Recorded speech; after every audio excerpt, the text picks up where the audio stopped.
And welcome back.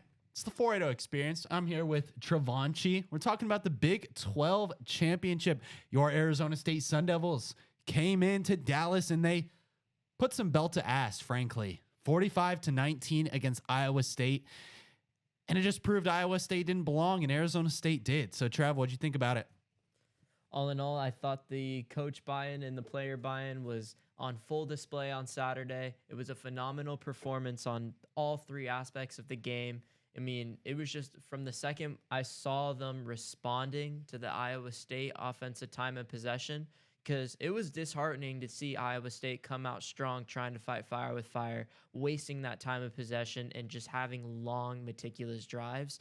And ASU being able to respond and just stay on tempo, stay on agenda, and that second quarter flip, I swear, as soon as the commercials hit and it was that 15-minute mark in the second quarter, the defense just turned it on. They started playing with that explosiveness that we've seen all year, and I just feel like the confidence is at an all-time high going in as the 4 seed in the college football playoff.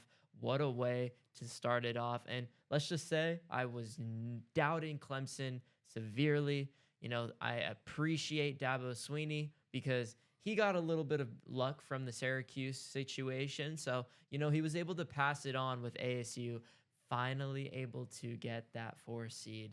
Thank goodness. So, how you feeling? I'm feeling good. And, you know, this just brings up a broader point about Iowa State that I talked about a little bit in the last episode, that I didn't feel like they really played their way into this championship game. Right. I feel like Iowa State hung around and they found themselves into the championship. Right. Arizona State went and beat BYU. They beat Kansas State and went on a run. Yeah. After their bye week. They just destroyed Oklahoma State. So I think Arizona State played their way into this championship game, and Iowa State hung around, you know, a solid win against Kansas State, but then Utah, Cincinnati, a loss to Kansas, a loss to Tech, it's right? It's an interesting take because all I saw in the comment section was that Iowa State didn't deserve to be there and that this was the wrong Big 12 team. I really believe so because they made it in based off of tiebreakers, and they didn't go out and beat anybody. They didn't go out and beat a Colorado. They didn't beat a BYU like Arizona State did. So Iowa State overachieved this year, right? First 10-win team for the Cyclones. I think they had that storyline going. Yeah, it was a great year for the Cyclones, and they can look to build to be something great in the next couple of years, but this year was not your year, Cyclones. I'm sorry, but it is Arizona State's year, and they're moving on to the college football playoff. Do you consider it was BYU's year? No. I think I would have much rather have seen Colorado in that game. I think the fans would have been better, and guess what? The fans really didn't show out in that game. That was a little disappointing. The whole top row was just not filled. And it's a big stadium. I understand that. And Iowa and Arizona are quite far from Dallas. Yeah, let's see what the capacity attendance. The attendance was 55,000. Which is okay. And what's the I believe the Cowboys Stadium is the biggest stadium in the NFL. Let me look. 80,000. Okay. So about 25,000 seats are left empty. It's a massive stadium, right? Yeah, but 20%. 20% was empty. But I would have liked to see Arizona State fans travel a little bit better. But it was we found out with very short notice. It's not like Georgia.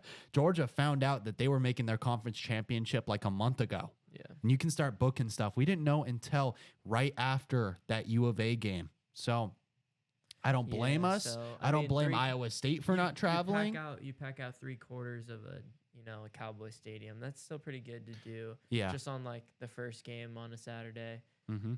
Crazy to expect also from, these fan bases that are probably shell shocked to this point. Imagine being just a native person living in Iowa. Like you're native to Ames, right? Like you've been like in that little town your whole life. Like seeing this is a miracle from that standpoint. And, I wish there was a little bit more coverage on those narratives, what was going down, those storylines. But I think that we definitely have gotten the coverage necessary to cover this special team, because all we really did was, put proof on display with our last opportunity that we had. And we punched our ticket. Yeah. With the chip on our shoulder, we punched our ticket. And they haven't lost their chip on their shoulder. I was listening to a Kenny press conference. It wasn't really, it was like a virtual press conference yesterday. Yeah. While I was working. For the CFP one. Yeah. And he just said that, like, you know, his kids, they don't have practice this week. They're going to go back to their families. And he's like, you know, their families are going to gas them up and they're going to tell them how good they are. And then when they come back, I want that to be out of their system. And he's going to remind them that no one believes in them. People think they're the least talented playoff team when clearly that's Boise State. No, I honestly think there's other contenders in place. You think so? It's, you know, when you are just like a general college football fan, you're going to look at it from that landscape of like, who's the most talented team? Mm-hmm. But I think what we've seen all year is that there are so many examples of the talent not being the variable to, you know, result in a positive outcome. We saw it with Bama. Yeah, it's been buy-in, right? It's been confidence. And I got to give props to, you know, they've been doing like a few like college football playoff bracket shows. It's like these 3 people on ESPN. I watched it to see where like Arizona State would get the girl ranked. And the 2 guys. Yeah. And I want to give them this, right? She asked this question. She said, is ASU one of the more confident teams going into the playoff? They're the most. And they responded just right like that. They're like, yeah, they're actually one of the most confident teams in the playoff right now. Arizona State feels they can beat anybody. If that is not one of the major components to this conversation, that we're just talking and spinning ball that isn't really relating or resonating to what's going on right now. What's going on is, in my opinion, we have a top 3 head coach in the entire bracket. Right? I would agree. Maybe Kirby ahead of him and maybe Dabo. I could really get behind that. I really can. Stark out in Texas is really good too. Yeah, but Sarkisian, I'm taking Kenny over Sarkisian for what he's done right now. If Kenny had Arch Manning and Quinn Ewers, who knows? I get that. But I will give you, Kenny is one of the top coaches in this bracket. I'll put him 4 because I'll put Dan Lanning over him. Okay, there we go. Yeah. He's one of the top 4 or 5 coaches in this entire bracket, and I think that's undisputable at this point. I don't know if he expected this team to be here. If you're taking Sarkisian over Kenny, would Kenny lose to the same team twice? Would he lose to Tech twice? No, but would he lose to Georgia twice? Maybe. No, he's not losing to the same team twice. That's the point. You don't think ASU would? No, I get that, but we didn't. But Arizona State didn't play a team like Georgia this year, regardless of how good you think Georgia is. Yeah, no, of course. We didn't play a team like Georgia. Tech is a good team. No, I don't think we would lose twice to them. Just from the morale standpoint, I don't think Kenny's losing to a team twice with this team. Okay, I like that. All right, so he's number 4. Okay, there we go. Number 4, Kenny Dillingham, the 4th best coach in the bracket. Let's talk about the game though. So you said you were a little disheartened by the way the Cyclones came out. They were actually playing some good ball. That's what I'm saying. Like, they dominated time of possession. They took 7 minutes and 30 seconds off. And our defense just wasn't stopping them. Yeah, they kind of were. They were kind of on the fringe of like bending and a little bit of breaking. But again, that second quarter flip was ridiculous. Yeah. Did you feel it? I felt it. I was in the car driving with, I just had it on my lap and I was watching it. I felt it. It was those scataboo runs, honestly, that really just flipped the game for the Sun Devils. No, so like this is how it was. So time's running out in the first quarter and the Cyclones are going to lead down and they're in the red zone down 7-10. ASU's been responding, right? But they're in the red zone because they've been leading a good drive. This team goes into the second quarter, flips a switch, and just says, we're not going to allow another touchdown. We're giving up a field goal, if anything, and we're giving the ball back to this offense. This team just rapidly got him out on a 3-and-out right then and there, and within the first minute of the second quarter, yeah, it's a 10-10 game, but then ASU's offense gets the ball, and then again, as you alluded to, Scataboo gets going. But it was all about that flip right there. because as soon as ASU scored again, the Cyclones couldn't respond. They Yeah. actually went scoreless until basically the fourth quarter within the last minutes of the game because they were stuck at 10. They were. It wasn't until we put our second unit in that they really were able to make a push, and Rocco Beck came back from that hit. And I just want to talk about the announcers for a minute. That hit was hard, but they were acting like they killed Rocco Beck. I was a little annoyed with how the announcers reacted to the hit. It was a big hit.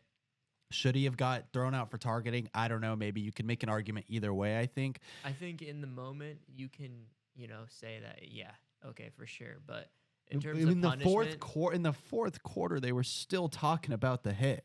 Yeah, so Rocco Beck tensed up, and as soon as he saw him coming, he tried to protect himself as like a human instinct. Yeah. If that's not a variable to just playing contact to contact, then you really are penalizing the person enforcing the contact. And at that point, what's the point of, trying to tackle someone, with any sort of aggression at the fault of any sort of repercussions that are going to be made? So I just think from the defensive standpoint, he did have his head up. Like he didn't have his trail down crown of his helmet like that. Yeah. No. Rocco Beck tensed down, and then the crown of his helmet was able to ricochet off the face mask of Rocco Beck because he tensed down. But if he was just standing up with his chest upright, Shamari Simmons is only hitting him with his chest. His helmet is completely away from the entire body of Rocco because he had his eyes up. He was ready to just, hit him, give him a little love tap, but keep his head away from it and just, hit him down. He didn't have all his force away. He was just trying to tackle him down.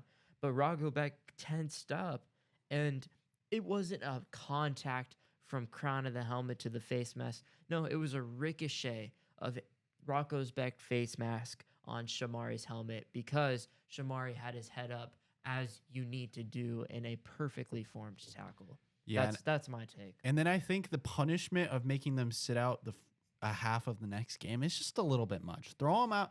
If you're going to throw someone out of the game, make it a one-game thing, right? Especially because some referees might not call that targeting, right? We've seen this year that the referees are not consistent on what's targeting at all, especially Arizona State. We've gotten burned on a lot of targeting calls this year. Or, do maybe what the NBA does and make there be different categories of what targeting is, right? There's flagrant 1, there's flagrant 2.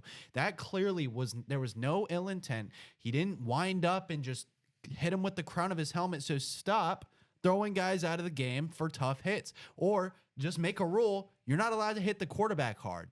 It's a little disheartening how vague the rule is and how much is left up to the discretion of the referees. I would like to see that rule changed. I don't know if it will. Quarterbacks are very protected, and I get that, but I don't know if he should be thrown out for the entire first half of a college football playoff game.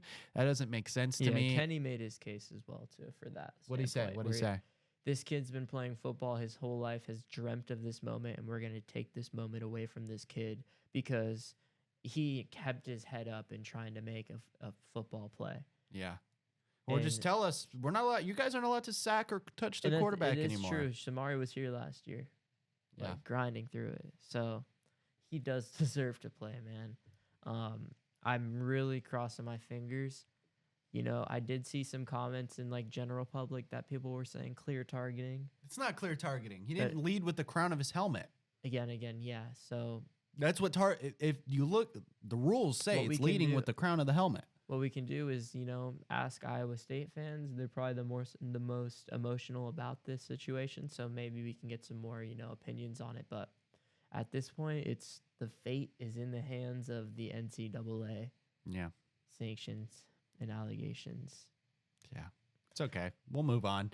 Shamari, he'll be back in the second half. And guess what? On a brighter note, though, that, Shamari wasn't the only aggressive DB.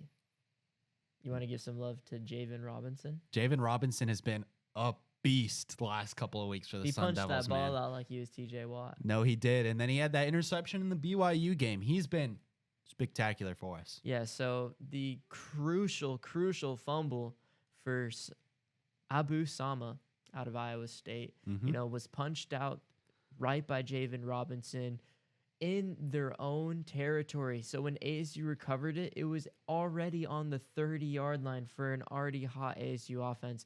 That was the game changer. It got everything started for momentum.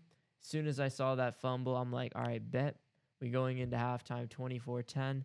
We were good. I knew we were good from that standpoint. And then we just continued to go off in the third quarter.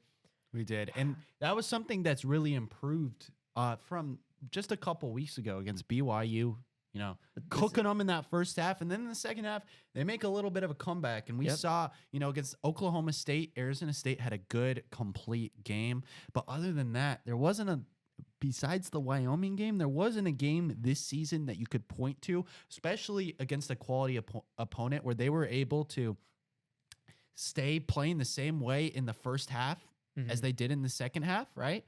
And so that was really good to see from the Sun Devils. 21 points in that third quarter and then nothing in that fourth quarter, but they weren't playing anybody. So that was very, very promising. That was the best Arizona State performance all season, and it came at the right time. Definitely. Came at the right time. Definitely. I mean, they did not lose a beat. They had the right package of plays. They still, you can't, obviously you love JT and he's a top 10 wide receiver in the league. But the point is, they got a good system going with Royo and Sam, and their game plans are on point. They do cater to the players that they have at their disposal, and being able to see Malik McClain out there, he got a really good catch. He got a really impressive catch. He came out as a red shirt, and you're eligible to play with a red shirt in the postseason. So that is so vital for us at this point, and no one lost a beat. Everyone just played the best versions of themselves, and the wide receiver core, the DB core was playing amazing. Keith Abney even had a good interception in there. The point is, it's like these skill players are bought in. And with this much finesse in the whole country right now, with all these amazing college football players, we need these finesse players to really shine. And that is why, we do hang on our hat on Shamari playing in the first half, because if we do have to play a Texas team, we're going to need Shamari in the box helping us with the run game. If we do have to play Clemson, we're going to need Shamari keeping a key on Klubnik so he can't do any QB sneaks. The point is, there's game plans for each team that we can play the next 3 games. This entire scenario is waiting for us to capitalize on it. It is just us versus us, right? We determined our fate at this point. Like I said, impulsive reaction. As soon as I knew we were in the college football playoff, I know we're winning it. Even if we're a 5 seed, it doesn't matter, because I know if we win that one away game, that'll give us the momentum and confidence, validation that we can win any game the rest of the year. So I knew, okay, 5 seed, 4 seed doesn't matter. As soon as Clemson won, I was going nuts. Yeah, me too. Because that's it. We only have 3 games left. Only 3, man. 3 games, and one of them is a championship game. 3 wins away. So if we're 2 wins away from a championship. From an appearance. Wow. You want to talk about Sam Levitt? 12 for 17 in this one. Made his reads, made everything, he was so clean. He was so clean. And Xavier Guillory. Xavier Guillory was a guy that we thought they'd lean on more during the season, but because of how good Jordan Tyson was genuinely a top 5 wide receiver in the nation before he got injured, just on that back half of the season. So Guillory got overshadowed, but you can't forget about him. 2 catches, 29 yards, and 2 touchdowns. This is a beautiful opportunity to show the audience that box score isn't the best way to display a quarterback's performance or a single player's performance. Yep. Sam Levitt, 12 for 17, 3 of them touchdowns, 219 yards, averaging 12.9. 12 completions, an NFL scout's going to look at that and they're going to be like, that's high school-esque. No, the point was he made the reads necessary and was composed in the necessary situations. Being composed enough to deliver a Melquan Stovall perfect pass on a 4th and 1, being able to give confidence and giving his guys an opportunity with just throwing the ball in the same hemisphere as our wide receivers, not named Jordan Tyson, that takes some cojones, bro. Seriously. It does. Like, you got to be able to, have confidence in your game plan and then confidence in your capabilities as well. And Levy is just stepping up to the podium every single time he's been playing. He's been shining. He's outshined every single quarterback. I don't know since what, Bayern Morton. He's outshined every quarterback since Bayern Morton, bro. Yeah. They're 11-1 with this team. I love that Kenny was immediate to say that in his commentary as soon as the game was over. He said the committee needs to rank us as an 11-1 team. That's just awesome stuff. It is awesome stuff. Good validation on Saturday. This was just a validating game. Yeah, and Melquan Stovall also had a monster game. He had about half of the yards for his total season just in this one game. 91 yards receiving on 4 receptions. He played awesome. Malik McClain, as you mentioned earlier, red shirt. Doesn't matter. He's out here playing ball. Cam Scadaboo got involved in the receiving game as well. Super good to see that. Kyson Brown, Mateer. I think Mateer is a guy that might get involved a little bit more against a team like Texas or Clemson. I really want to see the Sun Devils unlock Mateer. We haven't seen it much this year. He could be used more. So I want to see him used, especially with Jordan Tyson going down. Mateer is a guy to look out for. But yeah, I was happy with him. We were able to mitigate some of one of the better wide receiver cores in the entire country. Mm-hmm. There is a testament to that. This team was hosted the 2 only players that were able to get 1,000 receiving yards on the season. Mm-hmm. So, Jalen Noel, Jaden Higgins, they're a good wide receiver core. Props to them. They are very good. They were hitting some of the plays that, Texas Tech hit on us. That entire game plan for Iowa State was solid. It's just they couldn't tackle Scadaboo, and they couldn't respond to the defensive splash because they weren't able to have any defensive splash. So when you're losing the turnover margin like that, and you're losing the explosive play margin like that, you're going to lose. It's just guaranteed flat out. Yeah, I mean, look at it. Okay, so Jaden Higgins, 115 yards, but his longest reception was 25 yards. Yeah, and and same with Jalen Noel. Some of those are in situations of playing from behind as well. Exactly. So because when they were winning, when they were dominating time of possession, it wasn't wide receiver play. They had 1 or 2 third down conversions, but it was moving the chains through the running back room. And then obviously Abu Sama fumbled it, so they couldn't follow that recipe anymore in the middle of the second quarter. And ultimately, they had to go off script, and they weren't the team to go off script. And all in all, it's like, yeah, you have to be the most adaptive team in the building if you think you can win it all. So that's what ASU was able to do on Saturday. Yeah, and last thing I really wanted to talk about, Brian Ward. Let's give him props, man. He called an amazing season for the Sun Devils on the defensive end. And to cap it off, in the Big 12 championship, his defense forces 3 turnovers. Yep. He's ending the season how he started it, Everyone's getting coming turnovers. Back. Everyone's going to come back. There's only 2 guys that declared the transfer portal in their defense. That's not the end of the world. 2 guys out of what, Which ones ended 15, up? Which 20? ones ended up? I didn't see. LT Welch, the number 3. Okay. DB. So Yeah. he was CB3. He was probably not getting playing time against Javen and Keith Abney, younger guys. Yeah. So we know Javen's definitely going to be CB1 next year because he's been with Brian Ward since Wazoo. I saw we had a couple scout team guys. And then Kamari Wilson, Okay. backup safety.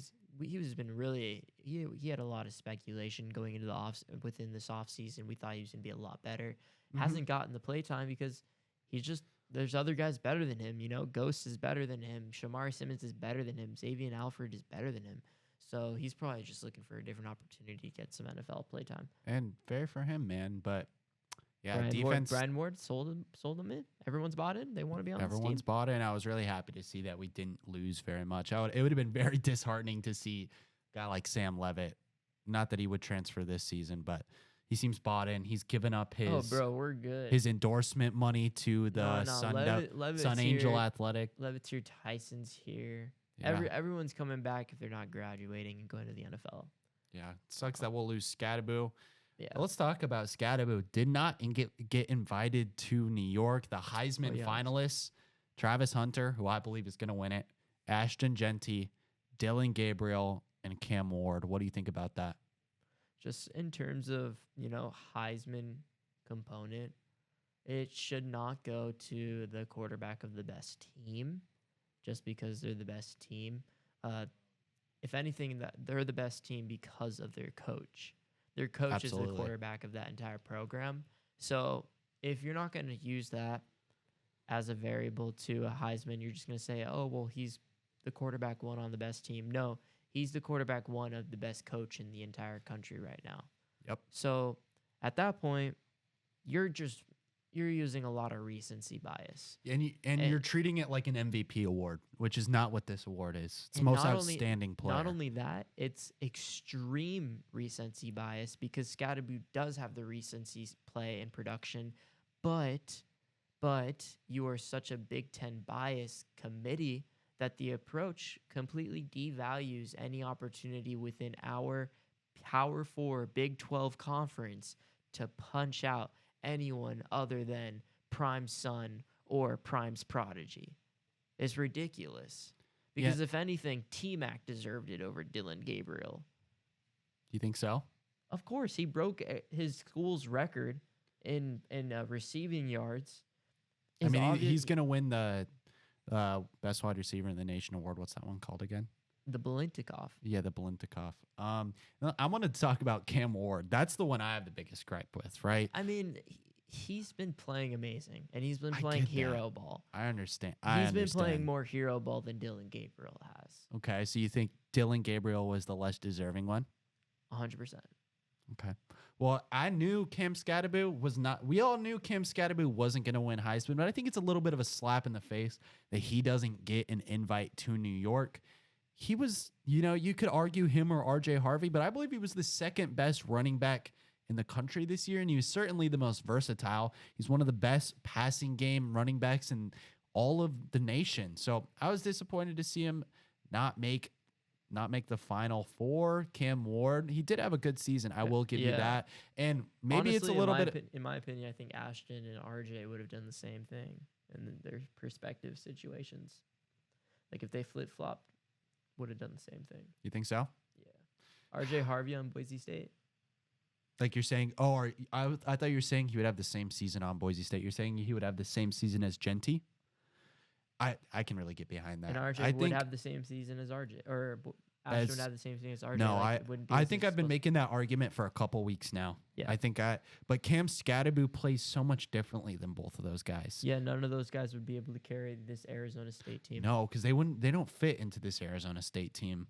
Maybe it's because we modeled the offense so much around Scadaboo. Maybe Marcus Arroyo is able to model it around Ashton Genty. But this Scadaboo just feels so fit for this team. He's made such big steps this season, right? He went from a potential undrafted candidate to a bona fide day 2 prospect. Yep. And we are so excited. Whatever team ends up with Scadaboo is going to end up with a dog, right? He didn't make the Heisman Award ceremony, but that's okay. Whoever ends up with Scadaboo will end up with the dog. And I can say that about a couple of the Big 12 running backs. They're being under-recruited, in my opinion. Big 12 running backs put on a show this year. In the game, the announcer went, "What is all this power running game? Are we watching the Big 12?" And I just kind of sat back and I was like, what?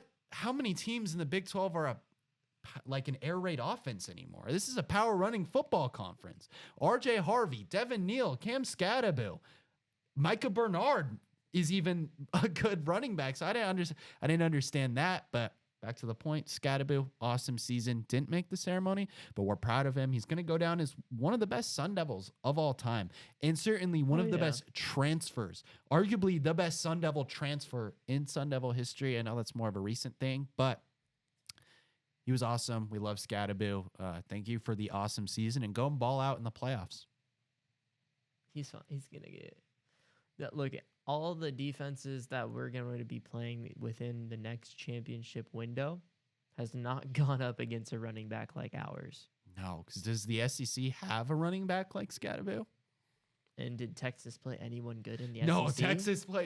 Texas played nobody. We're gonna talk about Texas in the next podcast. So stay tuned if you want to hear our opinions on it. But if anything, none of these defenses are ready for Cam. At least these Big 12 teams have had weeks to scout. But if anything, they're gonna undersell this offense every single time. Any sort of team within the game plan who's not coached by Dan Lanning will undersell this ASU team and get punched in the mouth for treating us with low expectations. Because, I mean, like I said, Oregon is the only team that I know could beat or compete with ASU. Because I think that one would be a head-to-head matchup. Like, both of them would go, like, to shootout. You think so? Yeah, 100%. All right. Well, let's hope we get to see Oregon or Ohio State in the next round. Trev, We will. it's been an awesome show, man. Go subscribe. Go check out our TikTok. If you look up Desmond Howard on TikTok, we actually have the #1 video making fun of him. So go look at that because it's pretty funny.